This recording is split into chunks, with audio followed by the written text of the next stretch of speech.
ঘড়িতে তখন সকাল ৫:৩০। মনীষের পাশ থেকে তাড়াহুড়ো করে উঠতে যায় সুবর্ণা। মিলির আজ সকাল ৭টায় কোচিংয়ে যাওয়ার আছে। মেয়েটাকে ডেকে দিতে হবে, যা ঘুম কাতুরে। তাছাড়া কিছু খাবারও বানিয়ে দিতে হবে, না হলে আবার মেয়েটা খাবে না। ঠিক তখনই সুবর্ণাকে জড়িয়ে ধরে মনীষ বলল, কি হলো শুভু, এত সকাল সকাল উঠছো কেন? আমি ভাবলাম তোমাকে আরও কিছুক্ষণ জড়িয়ে শুয়ে থাকবো। কাছে এসো না একটাবার প্লিজ। সঙ্গে সঙ্গে সুবর্ণা ঝাঁঝিয়ে বলে ওঠে, তোমার শুধু ওই সব চিন্তা। এদিকে মেয়েটা পড়তে যাবে, মেয়েটার জন্য কিছু চিন্তা ভাবনা করো। মিলির সামনে আইএসসি পরীক্ষা, ভালো রেজাল্ট না করলে জয়েন্টে বসতে পারবে না। ওকে ইঞ্জিনিয়ারিং পড়ানোর স্বপ্নটাও পূর্ণ হবে না। মনীষ বলে, এত কেন টেনশন করো শুভু, সময়ের সাথে সাথে সবই ঠিকঠাক হবে। তাছাড়া মিলি মেরিটোরিয়াস স্টুডেন্ট, ও ঠিক পারবে। কিন্তু ভেবে দেখো শুভু, তোমার আমার দুজনের এই সুন্দর মুহূর্তটা কি আর ফিরে পাবো? যত সব আদিক্ষেতা তোমার। বয়স তো হয়েছে আমাদের, আর এসব ভালো লাগে না আমার। তারপর আর কি, ঘর থেকে সুবর্ণা, এই মিলি উঠেছিস, ডাকতে ডাকতে ঘর থেকে চলে যায় সুবর্ণা। একটা দীর্ঘশ্বাস ছেড়ে মনীষ সিলিংয়ের দিকে তাকিয়ে ভাবে কত কিছু। আগে সুবর্ণা এমন ছিল না, মনীষের আদর ভালোবাসায় কত সুখী ছিল। এমন ভোরবেলায় দুজনে কত সময় কাটিয়েছে একে অপরের ঘনিষ্ঠতায়। মিলি বড় হওয়ার পরই সুবর্ণার এমন পরিবর্তন, বেশ খিটখিটে স্বভাবের হয়ে গেছে। স্বামী স্ত্রীর দুজনের মধ্যকার ভালোবাসার সম্পর্কটা বাঁচিয়ে রাখার কোনো ইচ্ছেই নেই। মনীষ কি চায় না চায় ভেবেও দেখে না কোনো সময়, শুধুই মিলির জন্য অযথা চিন্তা করে। একরাশ হতাশা তৈরি হয় মনীষের মনে। সবে সুবর্ণার ৩৭ আর ওর ৪৫। এর মধ্যেই ভালোবাসার প্রতি সুবর্ণার অনীহা দেখে অবাক হয় মনীষ। সুবর্ণা কি জানে না ভালোবাসাকে যত্ন করে বাঁচিয়ে রাখতে হয়? না হলে ভালোবাসার সম্পর্ক একঘেয়ে বর্ণহীন হয়ে যায়। না, আর ভালো লাগে না মনীষের। উঠে পড়ে বিছানা থেকে। অফিসের জন্য তৈরি হতে হবে ওকেও। মা, এখন কিছু খাবো না, আর সময় নেই, দুটো বিস্কুট খেয়েই বেরিয়ে যাব, বলল মিলি। রান্নাঘর থেকে সুবর্ণা বলতে থাকে, এই মিলি, একদম না, আমি স্যান্ডউইচ বানিয়েছি, না খাস অন্তত টিফিন বক্সে নিয়ে যা, যাওয়ার পথে খাবি। কি যে বলো না মা, বাসে উঠলে জানো কি ভিড় হয়, আর আমি একরাশ লোকের মাঝে খাবো? আচ্ছা, তোর ব্যাগে দিয়ে দিলাম, পড়ার শেষে খেয়ে নিস। মিলি আর কথা বাড়ালো না, পড়তেই রওনা হয়ে গেল। এই শুভু, আমার শ্যাম্পুটা কোথায়, খুঁজে পাচ্ছি না, মনীষ বাথরুম থেকে চিৎকার করে বলে। কেন, যেখানে থাকা সেখানেই আছে। না নেই, দেখে যাও এসে। উফ, তুমি কি কিছুই খুঁজে পাও না? কত কাজ পড়ে আছে আমার।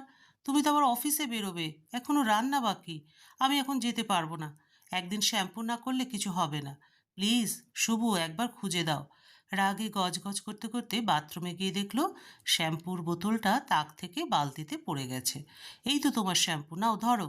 মনীষ শাওয়ার চালিয়ে সুবর্ণার হাতটা টেনে নিয়ে জড়িয়ে ধরে ভিজতে থাকে। সুবর্ণা রেগে লাল হয়ে যায়। কি করছো মনীষ? কেন?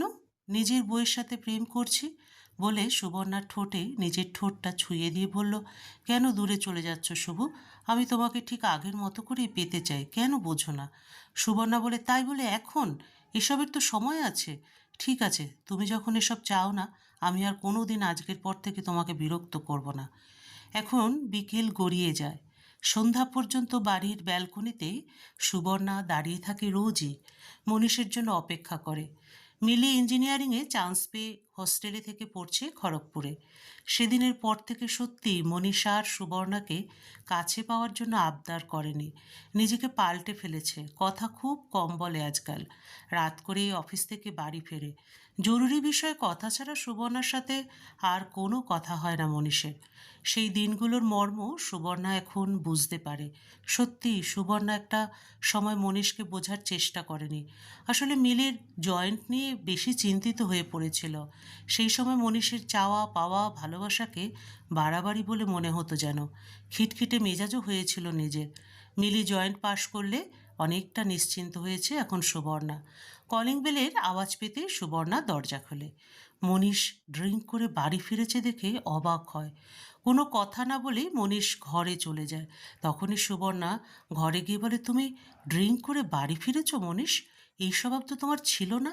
হ্যাঁ, ড্রিঙ্ক করেছি, বেশ করেছি, তোমার কি তাতে? এরপর থেকে আরও অনেক কিছু করব। সুবর্ণা ঝাঁঝিয়ে বলে, আর কি কি করবে তুমি? কেন? সুন্দরী মেয়েদের সাথে লাইনও করব? কী সব বলছো তুমি মনীষ? মাথা খারাপ হয়ে গেছে তোমার?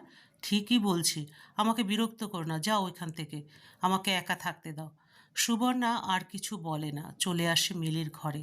মনের মধ্যে অশান্তির ঝড় বয়ে যাচ্ছে। তাহলে কি মনীষের এমন অবস্থার জন্য কি ওই দায়ী? সুবর্ণা ছাড়া একটা সময় মনীষ আর কারোর কথা ভাবতো না। আজ এমন পরিবর্তন কি শুধুই ওর জন্য? ভীষণ খারাপ লাগছে। মনীষকে ফেরাতেই হবে, আর দূরে চলে যেতে দেবে না সুবর্ণা ওর কাছ থেকে মনীষকে। তখন বেশ রাত 2টো বাজে প্রায়। অফিসে জামা কাপড় পরিয়ে অঘোরে ঘুমোচ্ছে মনীষ। সুবর্ণা গিয়ে চেঞ্জ করে দেয় মনীষের জামা কাপড়।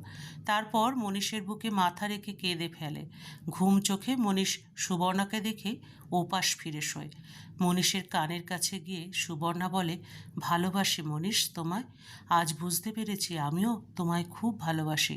আজ থেকে আবার আমাদের সেই ভালোবাসাকে যত্ন করে আগলে রাখবো। এপাশ ফিরে মনীষ সুবর্ণাকে খুব কাছে টেনে নেয়।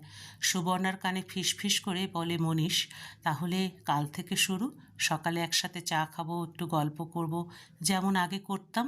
হালকা আসে সুবর্ণা, মাথা নাড়ে সম্মতিতে। হ্যাঁ, আবার নতুন করে শুরু করব আমরা।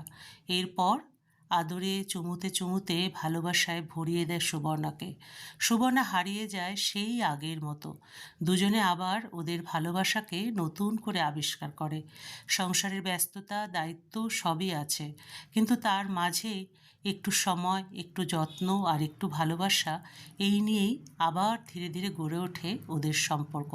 বন্ধুরা, গল্পের সমাপ্তি এখানেই। আবার দেখা হবে পরবর্তী আরেকটি গল্পের সাথে। আপনারা ভালো থাকুন, সুস্থ থাকুন।